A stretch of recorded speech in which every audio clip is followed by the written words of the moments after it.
In this video, we'll demonstrate how to disable the pop-up blocker in Google Chrome. But before we dive into the tutorial, I'd like to invite you to hit that like button if you're excited to learn how to customize your browsing experience, and please share your thoughts in the comments below. Your feedback helps us create better content for you. Let's get started with two different methods to disable the pop-up blocker. Method 1.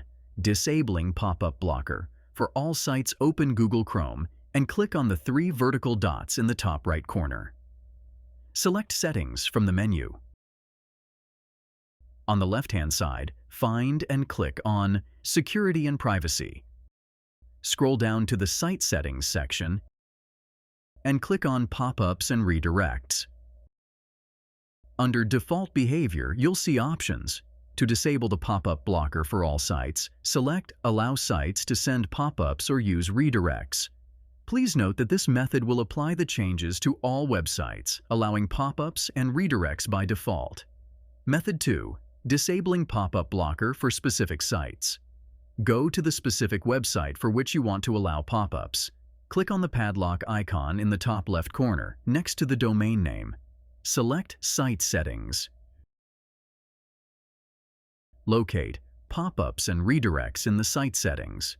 By default, it may be set to Blocked. Click on it and change it to Allow.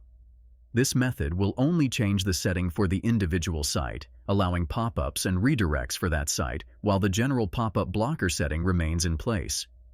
By following these methods, you can customize how Google Chrome handles pop-ups according to your preferences.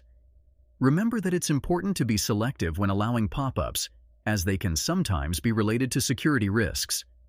If you found this video helpful, please take a moment to like, comment, and subscribe with notifications turned on.